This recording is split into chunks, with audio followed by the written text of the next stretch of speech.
Daugavpils novada 8. līdz 12. klašu skolēni jau 7. gadu piedalījās Raiņamājas Berķenelē rīkotajā konkursā Sudraba acis, kas aicināja jauniešus rakstīt esejus par Berķeneles apkārtnē izvietotajiem mākslas objektiem. Konkursā par Valsts kultūra kapitāla fonda atbalstu. Rakstot darbus, skolēnu uzdevums bija balstīties nevis uz vēsturiskajiem faktiem, bet ļaut vaļu brīvam fantāzijas lidojumam. Laužot vecās tradīcijas, šogad konkursa noslēguma pasākums noritēja nevis ierastajā oktobrī, bet maijā. Saulainā pavasara dienā jaunie rakstnieki devās pastaigā pa Raiņa bērnības takām.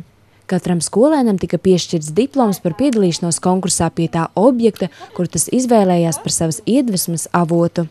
Vairāki skolēni līdz šim pat nebija viesojušies muzejā, tāpēc paši aprakstītie mākslas objekti vaigu vaigā tika skatīti pirmo reizi.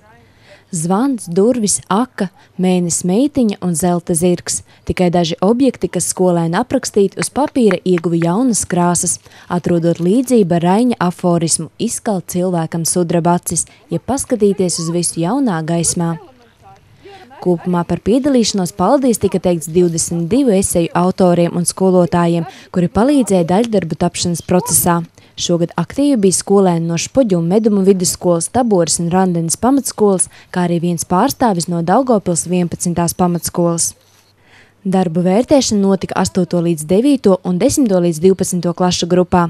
Par laureātis ar pamatskolniekiem kļuva Špoģu vidusskolas 9. klases skolniece Anta Sintija Ivanova ar darbu Ēnas. Bija tāda lieta, ka es vienkārši saceru dzējoļus vienmēr, un vienu reizi nolasīju mammai dzējoli par ēnām.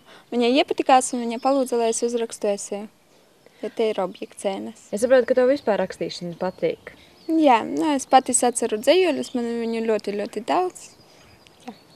Un kurā gadu tu jau piedalījies tieši šajā sudraba acīs? Es neskaitīju, bet daudzus gadus esmu jau te. Un laureātis pirmo reizi? Pirmo reizi, jā. Bija pārsteigums vai jā, cerēji? Pārsteigums bija. Negaidīju. Arī vidusskolnieku grupā par uzvarētāju tika nominēta Špoģu vidusskolas 10. klases skolniece Santa Petersona ar darbu Aka. Godā savu tēva zemi, godā savus vecākus, cel godā savu tautu, valodu, dzimtu, pagalmu, slieksni. Tā ir tavas patības Aka.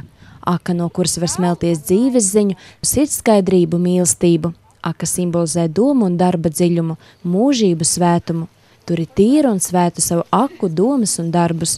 Tā savā esejā raksta laureāte Santa.